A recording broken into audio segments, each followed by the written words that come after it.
Hi everybody, my name is Stefan Chadhorn. I'm one of the owners of the Fade Room in Montego Bay, and a few weeks ago we partnered with the Jamaica Mental Health Advocacy Network to talk about some topical issues. One of those things was violence in relationships, and we genuinely felt like men felt a little bit more comfortable talking in a barbershop setting, where you can reason and rap with different people. You may not even necessarily need to know them. So we decided to try it out, talking about that topic, and here's how it went.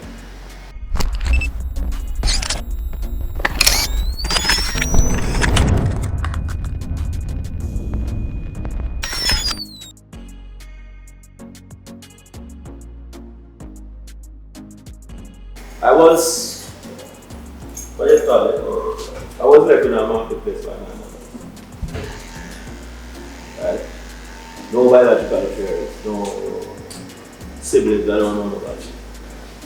Now to raise up in a society without having your parents, it's not like this. No, I've not been taught how to show love and how to respond to any form of reaction that might come as a young man.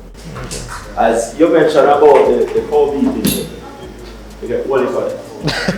And honestly, I'll tell you the truth, when I reached the age of 13, because of the beating they were used to me, I was very honest. It never really changed me to a point, but it just kept me hostile. To the point I brought my garden and I forgive her to shit. She said, boy, I turn man now, I said, I really want to just try anything. So you can't stay here. So you imagine now, as 13 years of age, you have to leave. You never finish at school, you never finish high school. You drop out at 13. There and then now, it's a battle because what happened now, I'm against the world and the world is against me. So now we have to try and find something constructive to do with my life. You understand? So I have to find myself in a trade shop to get some skills so that I could be able to try to better my life instead of falling into the hands of the police and so on. So these are some of the things breed domestic violence and this. Because if I don't have that mentality, even though sometimes my father can't be dealing with what he's not doing. Sometimes my mother can't be dealing with what she's not doing. But this is a critical point where we have to all look into some kind of try to trace some genital forms of the youth or the male experience of what they are being through. So you can use to relate to it. It's an important. I think, in my opinion, violence is a practice act, right? I think it's a practice act. It's a learned behavior. Right. So at the end of the day, like anything, if you practice bad habits, you're going to do nothing but bad habits. If you practice good habits, you're going to do nothing but good habits. So I believe that what we need to do, especially a lot of our men, we know that when we're in a relationship, one of the ways that our women get to us is by using their mouth.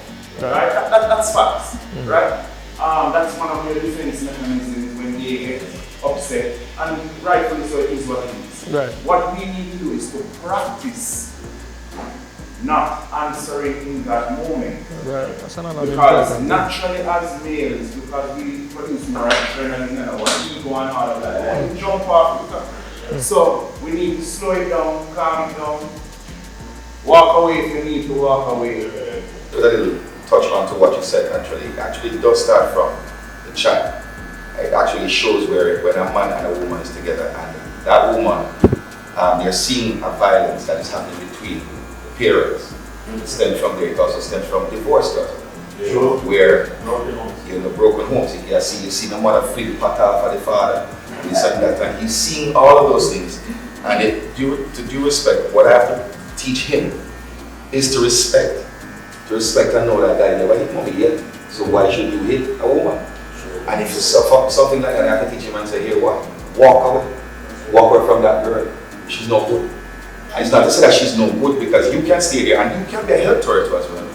But before you get that way, because this is how that physical, or you end up with a woman dead and this and that and real whatever, because he still stays, he stems himself into that field.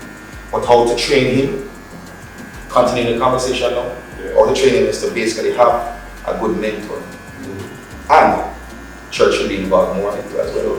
You know, because you have to have love. If you don't have love, look at God's love. So you have to have that. And that's how women respect man and a man respects a woman. When you're shouting at them, you say, hey, hey, hey. You know, I have to shout and say, don't shout at me. I say, hey, hey, hey. You're talking to me, and I'm talking to you. We're having a conversation, and we're not going to meet in front of our kids. Well, violence in relationships is unfortunately something that occurs quite a bit. As a psychologist, I come in contact with that pretty regularly. And it's not just physical, you also have emotional, social, and verbal abuse that occurs. And typically they go hand in hand. It's rarely that it's just violent or physical abuse in a relationship. And both men and women can experience these things. And I find that one of the biggest causes of it is that you have men, Jamaican men have been taught not to express negative emotions in a healthy way.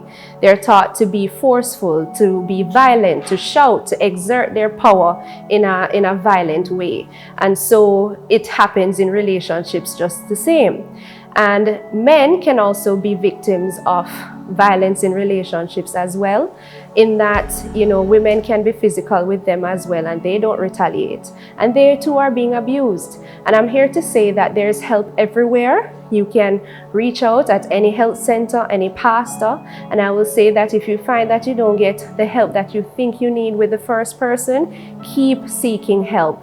Don't just stop at one person and say you never get through or there's no resolution. Violence in relationships is not healthy. Alright guys, thank you for joining us. That is the end of the 3-part series. If you didn't get to see the other 2, please go and check them out. Tell us in the comments how you feel about it. And we look forward to seeing you again on the next episode of Faded Conversations.